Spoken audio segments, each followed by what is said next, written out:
am super excited. We are super excited. So you might have seen Francesca Fiorentini and I with our shared husband, political husband, political husband, Wajahat Ali.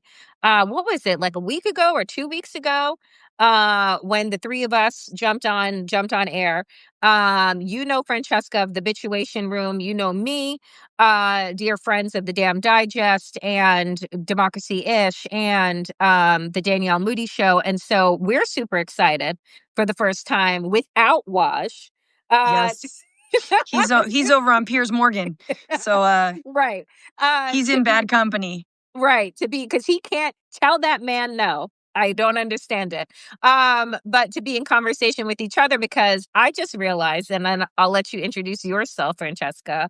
But I just realized, I said, wow, all of this shit has been going on with all of these rich, powerful, disgusting, creepy ass men. And I had not been in conversation with another woman to talk about like how this is hitting all of us, the way in which like society in general just does not give a shit about girls and women, and how we are kind of watching this play out with the horrible drama of the Epstein files and the Epstein vote that happened. So I'm excited to be in conversation with you around it. Yeah, same Danielle, and thanks everyone for joining us. Yeah, I'm Francesca Fiorentini of the Bitchuation Room podcast, and here on Substack with all the lovely people that follow me here. And I know there's so much crossover, but man, I was talking to Emma Vigland of the Majority Report the other day on my show, and she, we were talking about, the fact that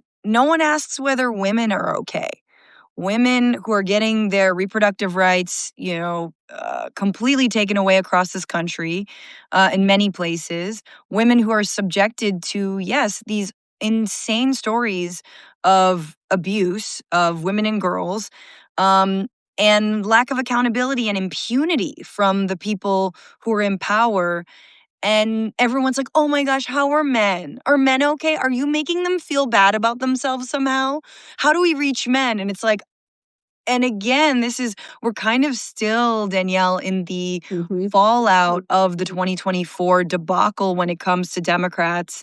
And I think really taking these coalitions that have traditionally held it together, taking them for granted. And I think women, if you can even call it a coalition, but I think it is a voting block of people with rights, have definitely been taken for granted and always used as, the right only likes to talk about us when it comes to trans women in sports, Right. And Democrats are more just like, I don't know, if I could play you a fight song by Katy Perry and, get some last minute celeb endorsements. It's like, and so I do think it is refreshing that maybe the Epstein files are an opportunity to finally recenter women and survivors. And we are also living in the backlash of the Me Too movement. I'm sure you have a lot of things to say about that. Me coming from like a little bit of a comedy world, we in the comedy world, now that the comedy world and the political world have disgustingly melded, we also live in a backlash from the Me Too movement, which hit the comedy world as well, and entertainment and everything. And remember that when Trump came to office, he actually kicked off the Me Too movement because we elected, a rapist, straight up. And the fallout, I think, in so many industries and places was like, man, fuck this guy. Like, if I can't take down this guy, then I'm taking down this guy because he's a predator. You know what I mean? Like, Yeah. So, yeah. Yeah, I just, well, one, the question, are women okay? I mean, I can say as a woman, no, I'm not. I'm not okay really, really seeing all of the systems and structures that have been put together to keep male predators safe. And not only keep them safe, but keep them thriving, right? And I think that when we are looking right now, as of, the time of me coming on here, Larry Summers is resigned from the board at OpenAI. He has resigned from Center for American Progress, which I worked at years ago as a senior advisor. He has now, Harvard University has said that they are opening an investigation into him and his relationship with Epstein. And you're watching this happen, and I'm like, who propped this man up?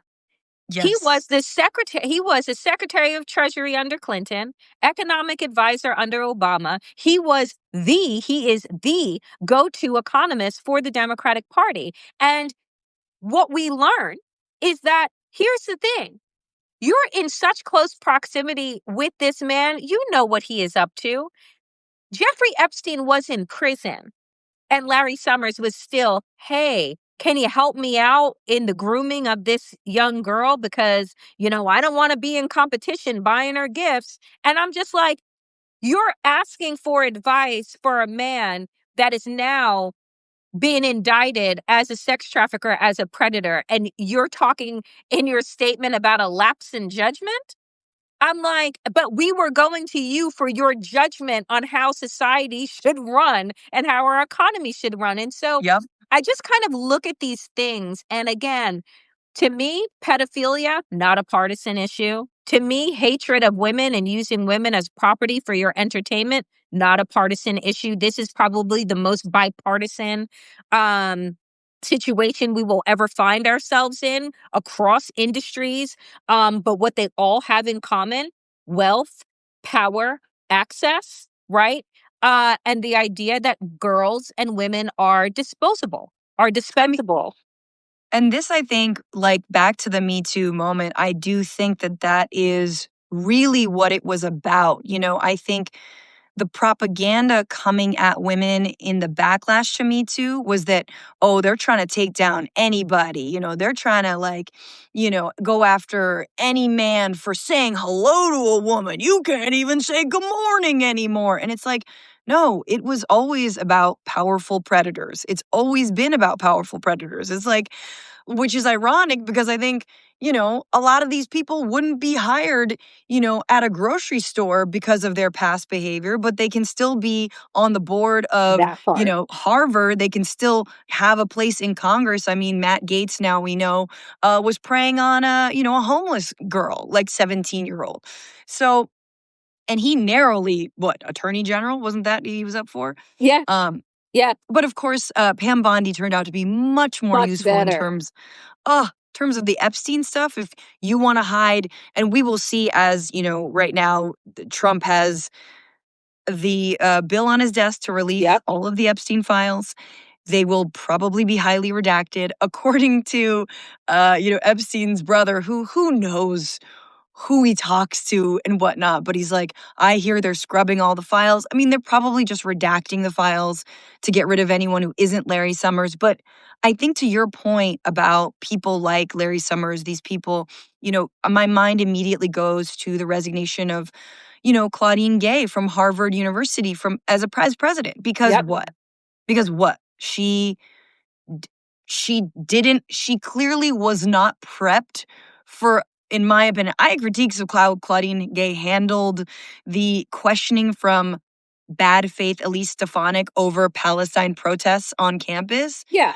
But Claudine Gay was thrown under the bus for For no, anti-Semitism. for being Black and a woman. And in the backlash of diversity, equity, and inclusion, she was a byproduct Yep. of that. They were like, nah, we'll roll this bus right over her back. Yep. But we go hoarse in fighting for pedophiles because they have power, they're white, and they're men, right? Like that's the thing that I kind of like gets to me right now is how many women have been traumatized, re-traumatized just by watching all of this play out. Like how many of the survivors have had to link arms and come out together because one wasn't enough?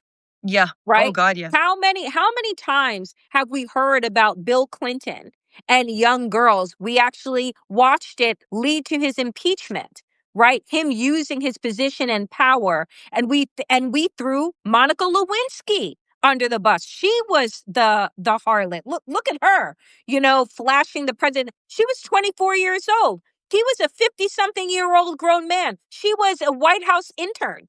Yep. Right? But we have these power dynamics where we always make it that women are these seductresses, right? That are going after powerful men, and look at them and making it seem as if like there's some equanimity in their power, and there isn't, right? And there isn't. But we look at this, and I say to myself, my God, like we had to over 1,000 women had to come out for Epstein. When it was Bill Clinton, hundreds of women had to Yep. come out, right? For Bill Cosby.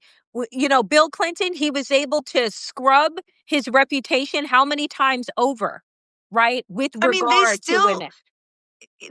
what I think that point on the point about, the predators and all this, and like, just as Donald Trump, I think, is like the final boss of white male fragility, like the fucking, you know, just he like if we defeat him, and everybody knows it, and that's why it's like we must protect Donald Trump, because if Donald Trump falls, then suddenly men have to be accountable. Men have to actually belong to society. White rich guys might actually have to answer for their fucking crimes. So Trump has always been this, like, he's an emblem. He's totally an emblem of, again, impunity for the rich and powerful, and for, yes, white men.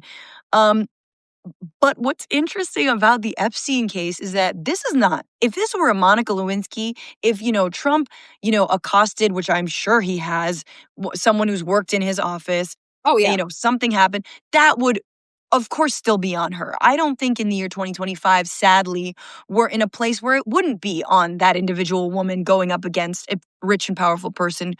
But Epstein, the ringleader, the mastermind, one of the biggest sex trafficking cases that that was allowed to go on for decades, that we know about, right? Who had all of these ties. This is, again, kind of the final boss of pedophiles. And if the final boss of pedophiles and the final boss of like white male fragility were homies, which they really were, like, it says a lot. I wanna take it all down. I wanna take it all Yep. down, And look, there was something very powerful about the Women's March after Trump was elected. One Uh-huh. of the biggest protests, I don't know if BLM in its entirety in 2020 superseded it, but one of the biggest single day protests, and we're talking, people of all backgrounds, all right? I was like so surprised in DC how many men came out, young men,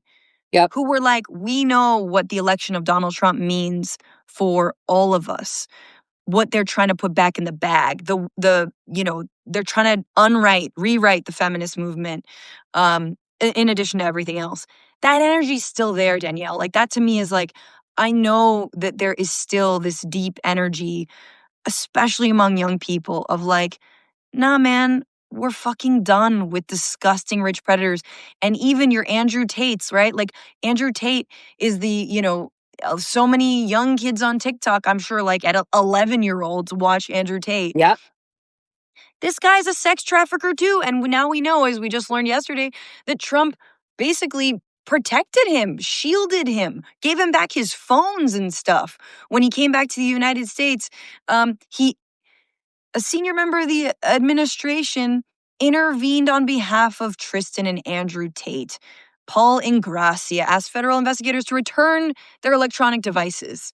It's just like, what more do you want? And I feel like there is something funny, because it's like, you know what? You know what young men feel like? Young men are like, ew. I think most young men are looking at these predators and like, I don't want to be part of that.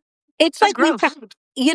there are multiple stories happening at one time, right? Because you Yes. have, like, for instance, the Nick Fuentes, Groyper, incel, having sex with women or having a girlfriend is gay, living in their mother's basement, more activated with connection vis-a-vis AI than they are in real life, right? Which is dangerous. It is dangerous to think about what our society is going to look like when you are creating this frictionless existence between, like, if you are heterosexual, between men and women, where these women AI avatars, right, are just docile, submissive, and you don't need to problem solve. You don't need to develop any type of muscle around emotion, empathy, etc. Right? Like, you're Yeah. just kind of feeding into this void. And so you have like that group of men. Then you have and boys, right? Because they're being preyed upon. When you look at the video games and video, I did an interview months ago about video game culture over the last 20 to 30 years and how it has been infiltrated by right wing manosphere, toxic masculinity as a way to, like, bring on this new generation of men into the right wing movement. So you have that, but then you do have, right? Like, I don't know about you, but I see more men walking around with baby Bjorns on them as full participants, right? As parents, right? Yeah. That their dads may not have changed their diapers, but they're changing diapers, making formulas, doing the things that they should be doing because the women who they are marrying or who they are in relationship with want to be in relationship with a full partner, right? Yeah. Like, they are demanding that. And so you are seeing this kind of growing divide between women who are more educated than men are. That's what the statistics tell us, that are more educated than men are, that are happy financially being alone rather than being in relationship with somebody that they are going to have to raise, right? So Well, you this kind of is, I mean, this is, yeah, this is, sorry to interrupt you, but this is the whole thing that the GOP is trying to get back to. They're exactly. like, we need to disempower women in the workforce, which, by the way, already happening. The pandemic and every time, like, there's an economic downturn, guess who it affects more disproportionately? Women. Um, they like that. The only problem is the economy sucks so much shit that, like, no one is surviving on a single income. Like, you can't get back to the Mad Men years. Like, no matter how many tariffs you think are gonna get you back to Mad Men, you're not gonna get back there, you know? And we could have, you know, I don't know, a social safety net. We could actually provide for all people. But they like the idea of, yes, women being in heterosexual couples and having to um, rely on men for their livelihood Yes. and raise children. But again, where, man? I would love, I'll be a stay-at-home mom. I'm a mom. I'll say it. I'll do nothing. I'll bake. We no, there's no, my husband doesn't have that kind of job. You know what I'm saying? And they are few and fewer and far between. Yep. And it's not women who did that, y'all. It's the neoliberal capitalist class Come that on. did that.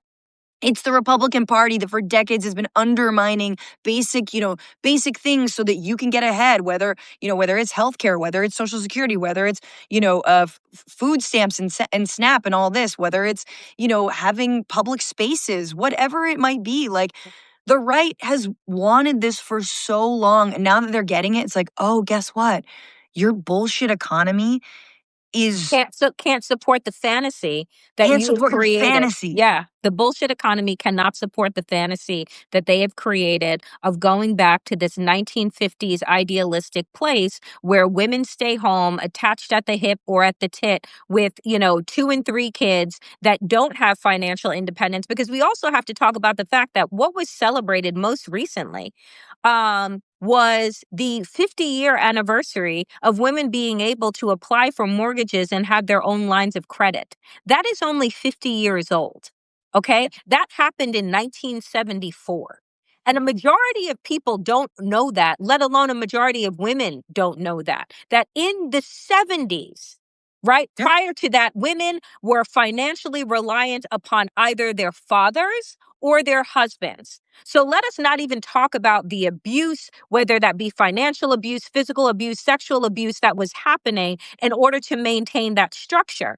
But the reason why, to your point, that they want this erasure of women in the workplace and the erasure of financial independence is because women have become, because of that over the last 50 years, wildly self-sufficient. Right? Like Yes. Yes. I don't actually need you.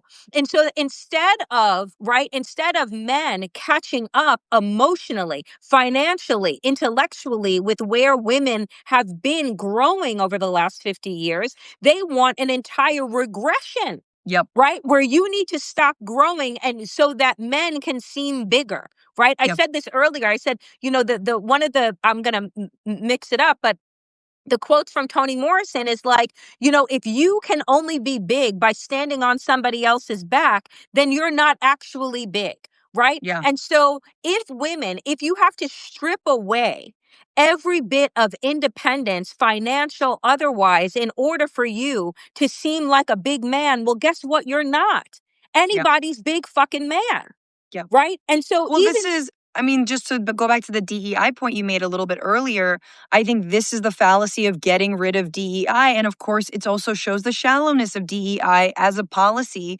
DEI is a stopgap of a stopgap. It's a band-aid on a band-aid on a band-aid. I support DEI programs. I think they're important, but they are also just a little stopgap measure for people who are like, oopsies, I guess we're going to, make a little bit more of an effort to encourage women, people of color, queer people to like apply to this job or whatever. And then we're going to go through the things and we're going to do the little trainings and it's not really going to mean anything. And ultimately, if things get heated for us, we will fire the Black person or the woman first, or the queer person. And ultimately, if there's fascism, we're not going to stand up for any of their rights. We're just going to kneel in our kente cloths and we're going to, like wear our pussy hats and do all this bullshit. So not that the pussy hat, by the way, very grassroots. I'm not, Hillary Clinton never wore a pussy hat. But for me, I'm also like, there is some kind of beautiful death of also the fantasy that actually, because for me, what the way the right will sell it is they'll say, see, this is why feminism failed. This is why you should just go back in the workplace because the workplace sucks. It's hard out there. No matter how much you make, you got to do it all. You got to have, you get the kids and the family, but then you also have to, excel at your job. Why don't you just stay home? And it's like, no, no, no. Why don't we just overthrow capitalism? Like, why don't we just have a better system? Why don't we just have a system and a country that provides for people's basic needs so we're not all clawing, to get health care? Like we have simple solutions. And guess what? Women in the workplace, a public service, they statistically work better together, yep, seek common ground, yep, work collaboratively, and get shit done. yep, So why don't we have more women in government, more women in the workplace, and make all of society a little bit fucking easier for everyone? for everyone. For everyone. And it's like, and so you know, I think the way that neoliberal centrist Democrats that again rely on very empty identity politics, they love to parse us out. Women over here, Black people over here, queer people over here, the people who care about unions and working class things over here. And it's like, no, guys, this is the same struggle. And we're coming for it all. And if the last 10 years hasn't proven this, especially since Trump, it's like, no, the vision is big, the vision is bold. Call it democratic socialism, call it multiracial democracy, call it, whatever, a new dawn. But we need a bold vision. And I'm like, I'm fucking tired. Someone commented, I'm sorry, I can't find it, of like the backlash, back and forth, the back and forth, back and Yep, forth backlash, back yep. and forth, but fucking I'm tired of chomping around the edges and getting a little bit here and then losing it 5 years later.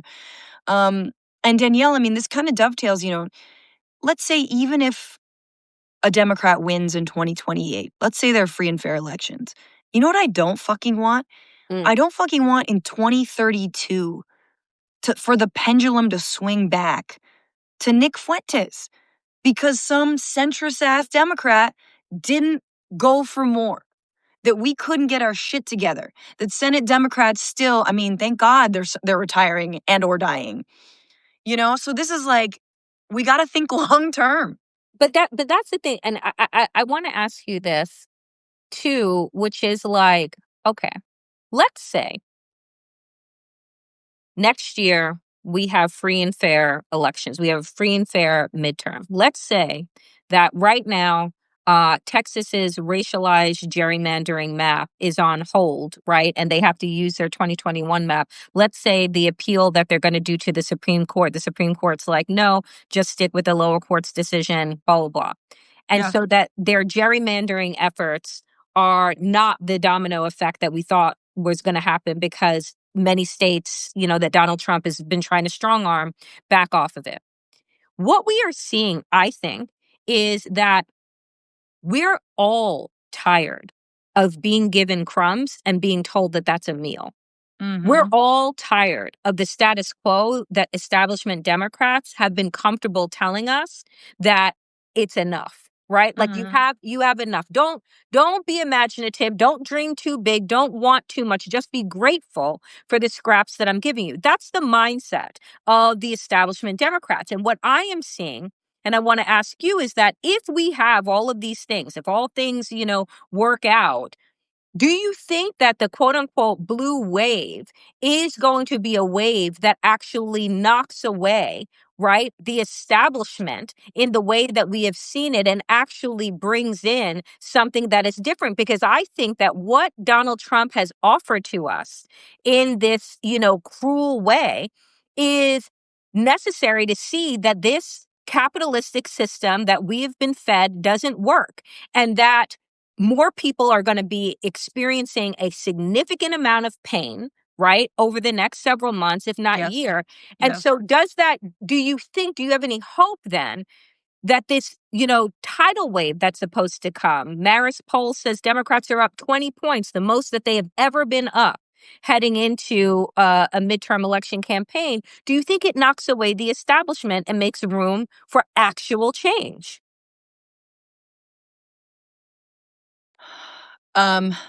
My gut answer is no. But I think it depends on who and how. I think even Zoran Mamdani now, who's got his transition team, and some of them, are awesome, like Lena Khan. But I gotta be honest with you.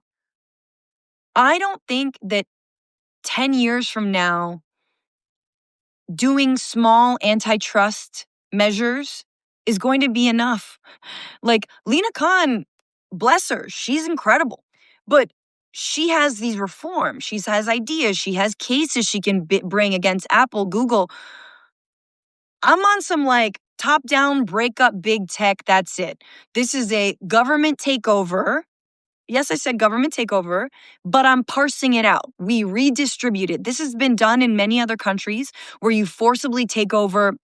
You've basically forced the sale of different companies. You can force the sale of media companies because they're not complying with your laws around fairness, democracy.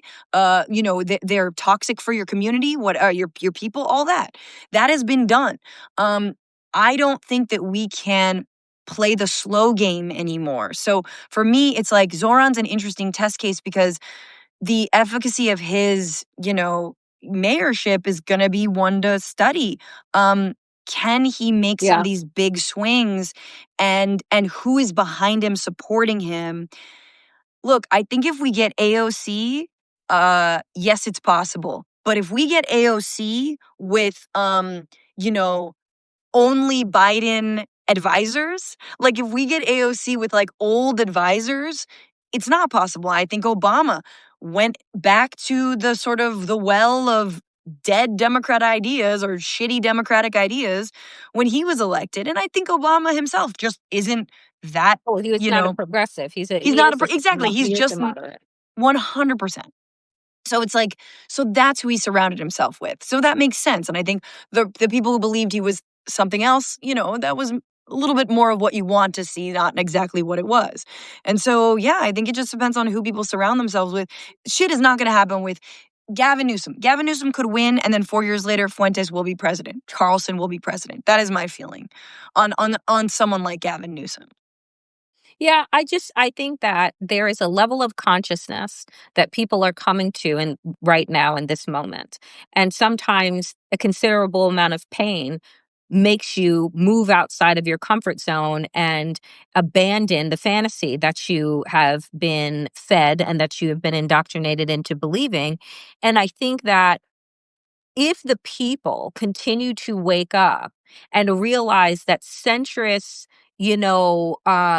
small ideas are not going to be welcomed anymore, that we don't want, as you said before, to be nibbling around the outside. I want a whole piece of the fucking pie. You can't continue to tell me that this country is abundant, Yep. right? And then create policies from a place of scarcity, and scarcity for the 99%, but wealth and abundance for the 1%. Like, it's just not going to work. And so, I think that you're right. I think that we can't go if, again, this all depends on free and fair elections. This all depends on not having invoking the Insurrection Act. This all depends on a lot of Yeah. unstable forces that are at play right now against us, against the people.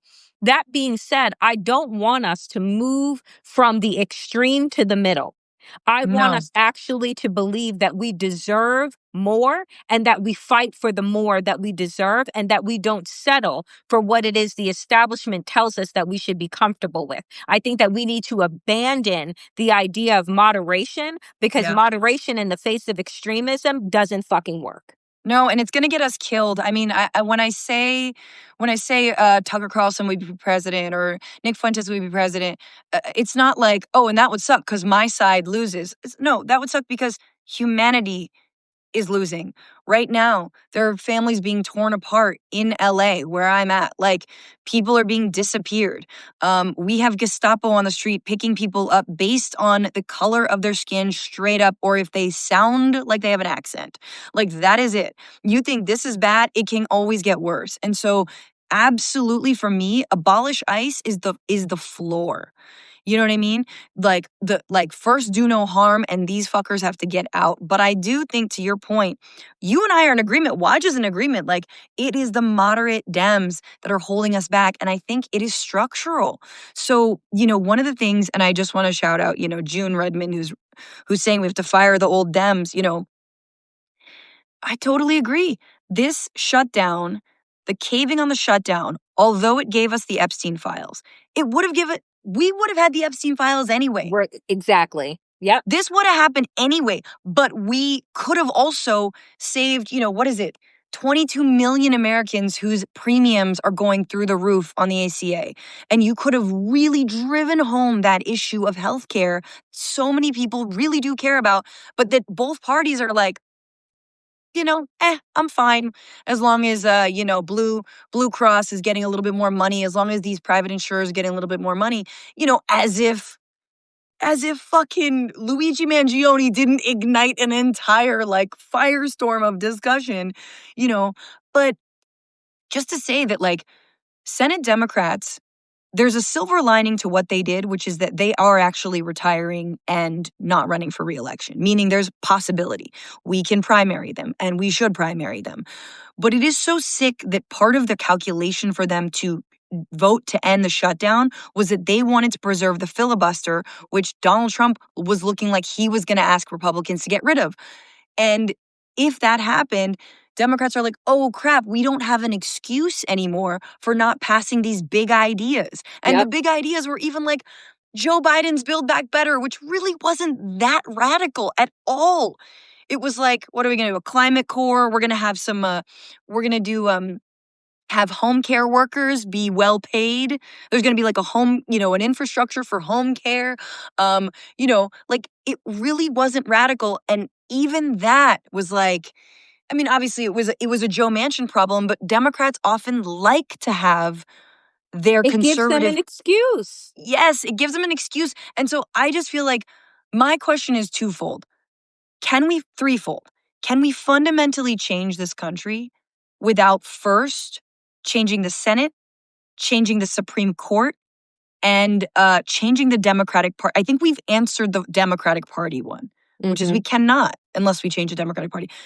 But unless the Democratic Party is willing to fundamentally and structurally rethink the Supreme Court and the Senate, like, we're fucking doing nothing. Again, the next 10, 20 years, even with someone amazing in power, if they're not willing to actually go at head on these structures that are holding back real democracy, then we're not going to ever get it. I mean, my feeling is that the two-party system don't work. I don't want it, because what you end up with is what we have. One is extreme and the other one is trying to chase them, right? I don't want middle ground, right? And I don't believe that the way that we are thinking, that people should have a living wage, that there should be basic, basic income, that there should be health care. These are not radical ideas. These are ideas that have been implemented in Europe and around the world for decades, And in decades this upon country. decades upon decades. And so it is not there. It is not radical, right? This is shit that has been happening in Japan. It's been happening in Finland. It's been happening in all of these other places. And the reason it doesn't happen here is racism.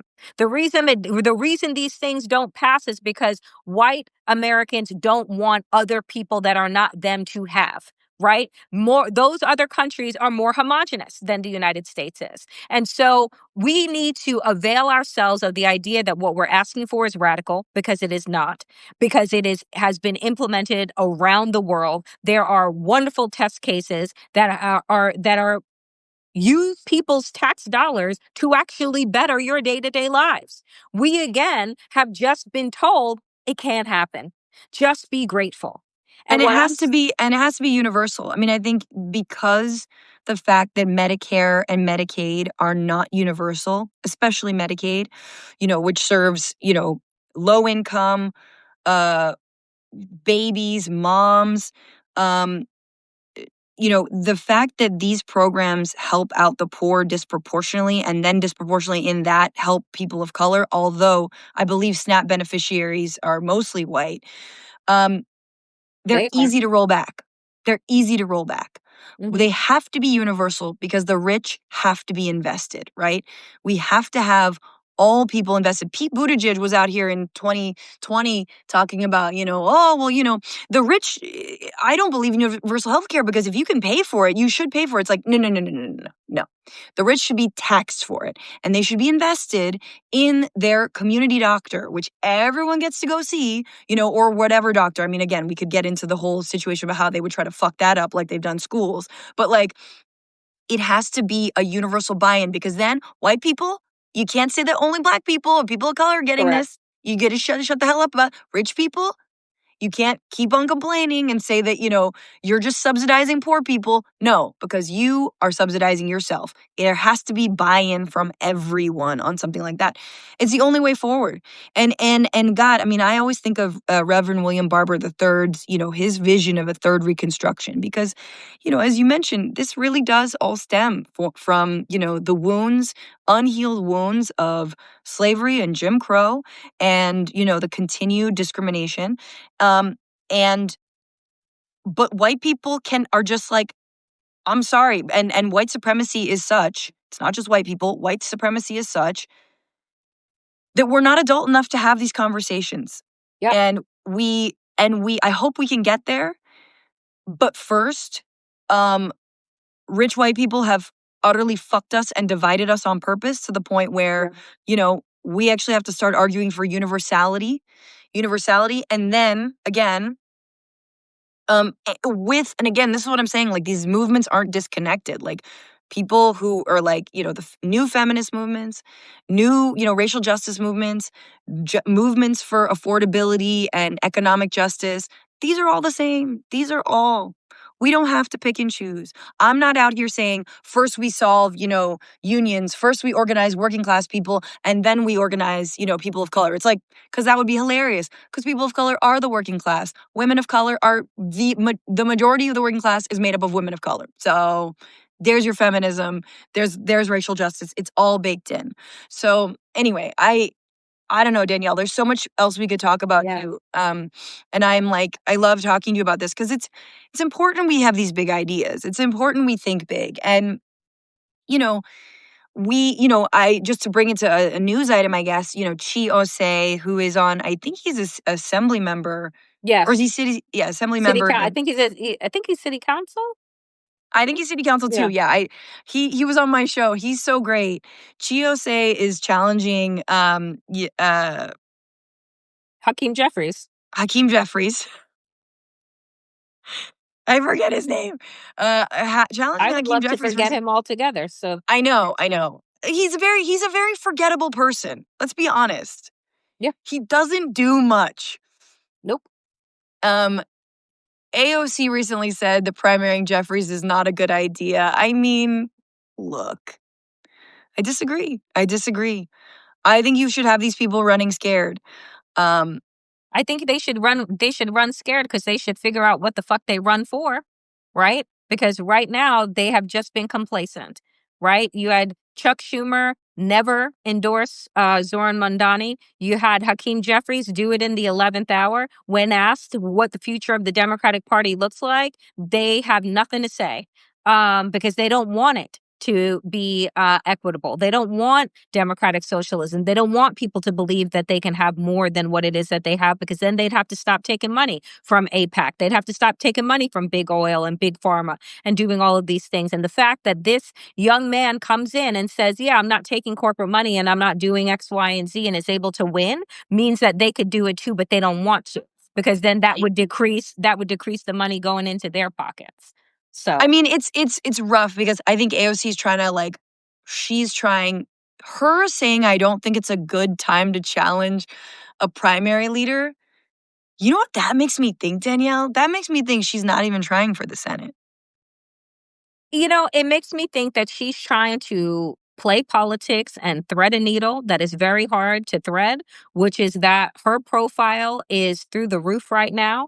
And she needs to see whether or not the entire state of New York has an appetite for her. Or is she really just that niche, right? Does she have crossover appeal? Because let me tell you, when you're running for the Senate, you are running for upstate Yeah, in the rural parts of New York. You're running Long Island, right? Where I'm from, which is now completely red. You're running New York City. yeah. Like it is a bigger task, right? And so we'll see. We'll see. But what I'll say, my friend, I am so happy that we did our first crossover.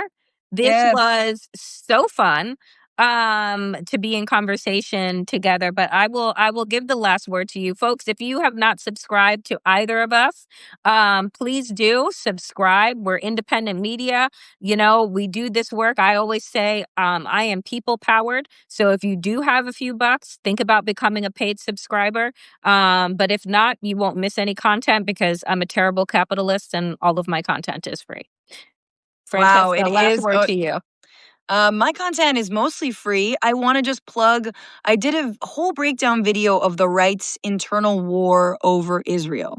Because after Nick Fuentes went on Tucker Carlson, all the conservative Zionists and Christian Zionists are freaking out because Fuentes is an anti-Semite, but also so is Tucker. And I don't know why people haven't been paying attention to that. I don't know either.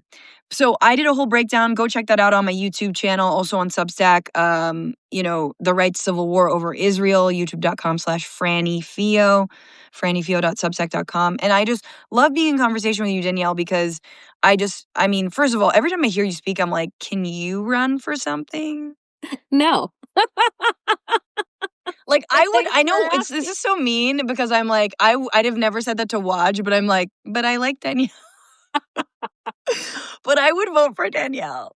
I'm Thank just you like, so much. you're locked in. You know what I mean? I feel like there's something about when you lock in, and it's good. It's like these are the kinds of this is the kind of commentary, this is the kind of vision building that we need. And I'm so appreciative of your platform and your voice. And I'm like, yes. Now wait, what do I call myself? I'm a Moody fan because I'm part of the I love it. I love it so much, and I appreciate it.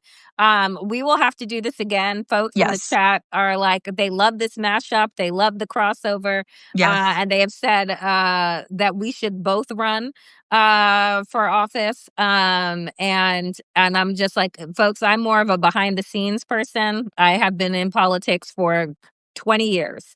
And so I have no interest in holding No political wonder we're not office. getting anywhere because you're not out in front. You've been too behind the scenes. Been too Come on behind the now. scenes.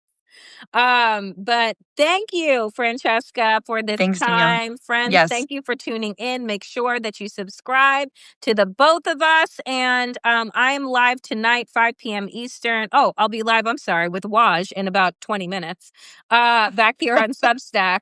But I'm also live tonight on the Danielle Moody Show at 5 p.m. Eastern on my YouTube channel. So be sure to check that out. Francesca, appreciate you. Let's do this Appreciate again you. soon. Yes. Bye, y'all. Thank you. Bye.